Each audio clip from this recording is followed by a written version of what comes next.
Hello and welcome to my weekly video blog, and today on A Vogel Talks Menopause I'm going to be talking about, does the menopause affect your ears? If you like my tips and advice, then please subscribe and remember to hit the bell icon so you can be notified of all my new videos. Always thought over the years that problems with ears was a really rare symptom in the menopause, but I'm finding that over the last few years more women are contacting me wondering if what's happening to their ears is anything to do with the menopause. So I thought today I would look at possible causes, what problems you may encounter, and also what you can do to help yourself. So number one is falling estrogen can affect the tube and the inner ear. What can happen here is there can be a reduction of mucus. This can also affect your balance. You can get dizziness, which is quite a common menopause problem. You may also develop something called Meniere's disease. This can be quite serious. It's a really horrible one. You can lose your balance. You can feel really seasick. You may actually have to go to bed for a couple of days. Number two is ringing in the ear. This is something called tinnitus. Tinnitus can be caused by a number of factors. It could certainly be due to problems with the inner ear.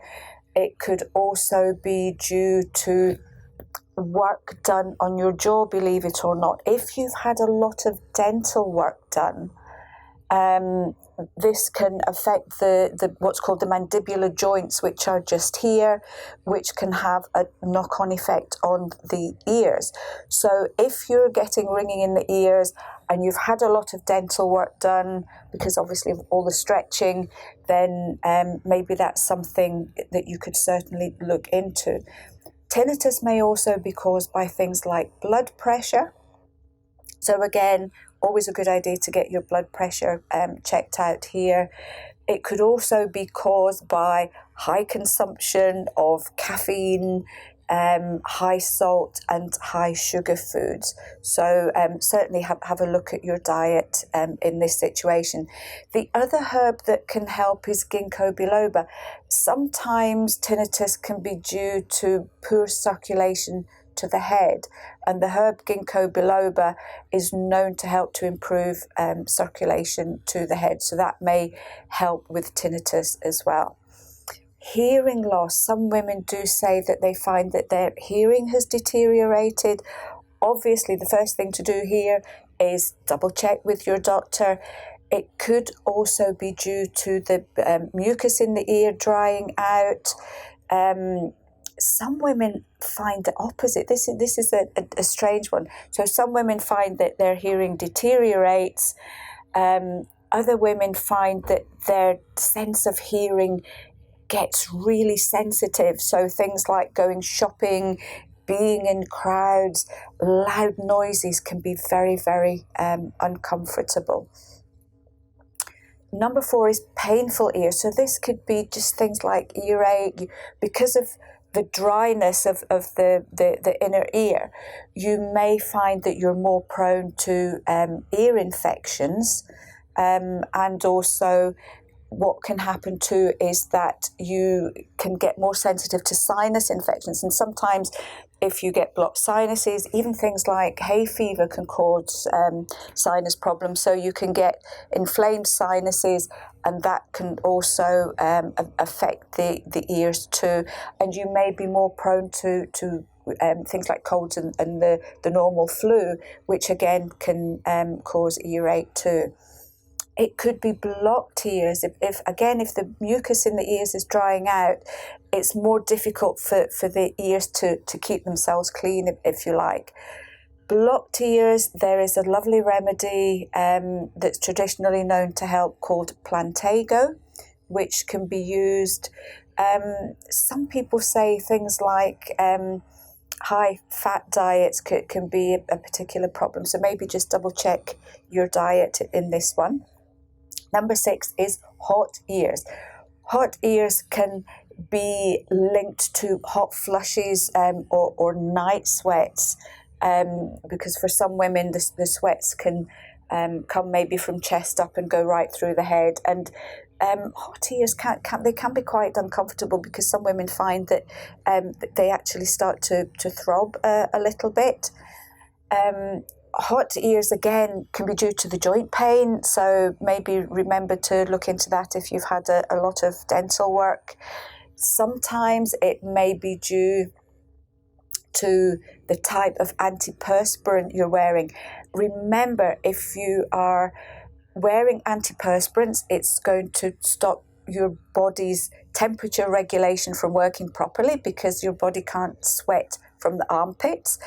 So the body will find somewhere else to lose the heat, and that may end up being the ears.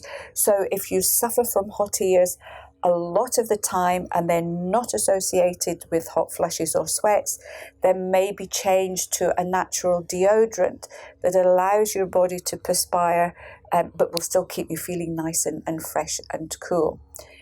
Another one, so number 7, is itchy ears. This can be due to things like eczema. A lot of women tell me that they get eczema just in the inside of the ear. Some find that they get itchy in behind the ears as well. This is very often due just to dry skin in that particular area. So you could look at something like our soothing neem cream that can be applied around the ears and just inside the earlobes as well. Number 8 is medication. So some forms of medication may affect the ear. So this is something, if your symptoms have started after you've maybe been on new medication, then just double check the side effects of the medication. I have heard that some forms of HRT may be a factor. So again, all medication comes with a patient information leaflet that will list or any potential side effects. So just have a good look at this. For dry ears, a really good supplement is sea buckthorn oil. So especially if you've got a dry mouth, maybe a dry nose, so this whole area, and a dry throat, this whole area may be affected. We've got a lovely supplement called sea buckthorn oil, which can help with all sorts of dryness in the menopause. Look at your diet as well, because you may find that, as I say, high salt, high sugar foods, loads of caffeine, loads of alcohol, they can all affect the ears. So try and keep those to a minimum. Maybe do a food diary. So if your ear issues just appear suddenly at certain times of the day, it may be associated with what you're eating or drinking. Dehydration could be a factor. It could be something as simple that you're not drinking enough water. So check your water as well.